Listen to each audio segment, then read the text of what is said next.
Je me souviens de nos échanges, je me souviens des lectures que nous proposions des textes de Gaston Berger, du travail personnel que nous exposions à tour de rôle à la sagacité de nos collègues et amis. Sous ta direction, en 1997, un ouvrage collectif paraît qui témoigne de ce travail, de cette mise en commun, une introduction à la philosophie de Gaston Berger. Je me souviens également que nous avons répondu à tes côtés, Bado Ndoye, Papa Amadou Ndiaye et moi-même, à l'invitation de l'Université d'Aix-en-Provence d'intervenir dans un colloque consacré à Gaston Berger. J'ai encore à l'esprit une certaine joie quelque peu malicieuse de me voir impliqué dans une équipe représentant des philosophes sénégalais. Je te dois cette joie et cet honneur d'avoir en quelque sorte à cette occasion satisfait à l'injonction singorienne pour chacun d'être métis à sa façon. Et aussi la chance d'avoir très modestement participé à ce moment de philosophie africaine dont Séverine Kodjo-Granvaux dit justement qu'elle est rencontre et création, mouvement et déplacement de l'idée même de philosophie. Mais, comme tu l'écris dans l'un de tes plus beaux livres, Léopold Sédar Senghor, L'art africain comme philosophie, le métis n'est pas l'effet d'une simple rencontre, un état, mais un devoir-être. Et c'est vers Gaston Berger, le natif de Saint-Louis, celui dont la grand-mère portait le nom de Fatou Diagne, le père du chorégraphe Maurice Béjart qui créa à Dakar l'école chorégraphique de Mudra Afrique, qu'il faut nous tourner pour trouver la source de ce devoir-être que tu évoques et qui élève depuis Léopold Sédar Senghor le métis au rang non seulement d'un concept philosophique, mais aussi d'une exigence spirituelle. Une part déterminante de la réflexion, de ta réflexion, fait ainsi écho à la distinction méthodologique que Gaston Berger produit entre existence et réalité. Il dit « l'existence s'éprouve, tandis que la réalité se prouve ». Il entend signifier que, dans l'épreuve que nous faisons de l'existence, dans le simple fait d'exister, dans un ici et maintenant succédant à un là-bas et hier, dans ces expériences spatiales et temporelles arrimées au passé, aux formes d'une tradition et d'une culture, s'insinue une exigence que Gaston Berger nomme appel, une exigence donc sans laquelle nous n'aurions même pas conscience d'éprouver quoi que ce soit. Cette exigence est celle de la preuve de la réalité humaine de l'existence. Tourner le dos à cette exigence, ne pas en entendre l'appel, c'est rabattre l'existence sur elle-même, la réduire en la confinant en des limites fixées par toutes sortes de déterminismes naturalistes, historiques ou culturels.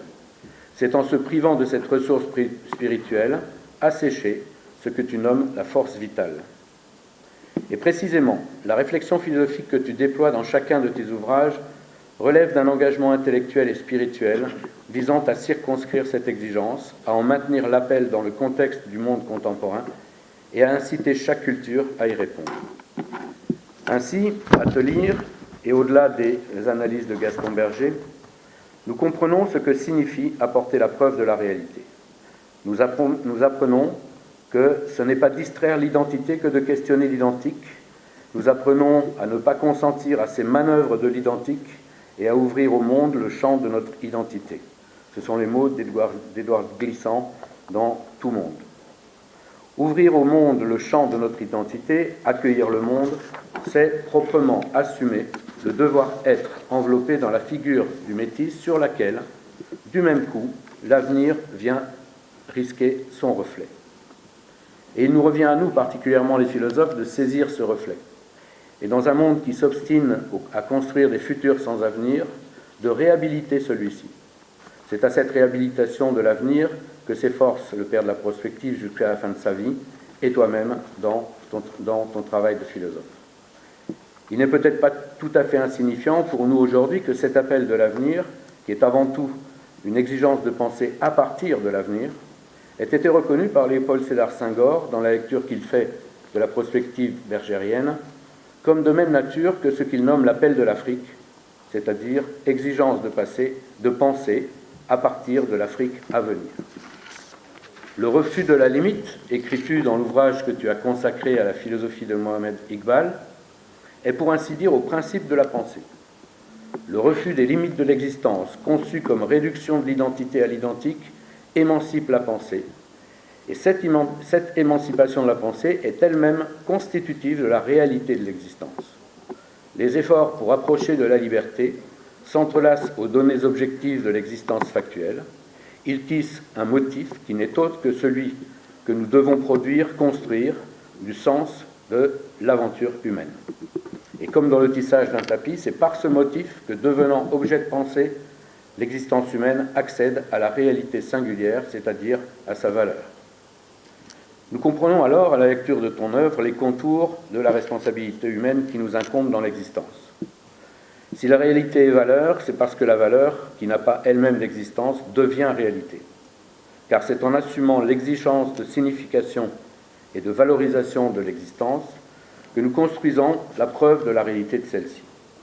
Mais ce devenir réalité n'est pas superposable à l'existence. Il la déborde et l'entraîne car c'est de l'avenir qu'il découle.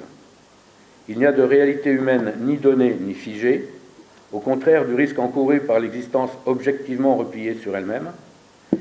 Et à ceux dont la nostalgie s'empare de l'âme pour un temps passé auquel ils aliènent leur fidélité, tu démontres dans la proximité avec la pensée de Muhammad Iqbal que la fidélité est dans le mouvement.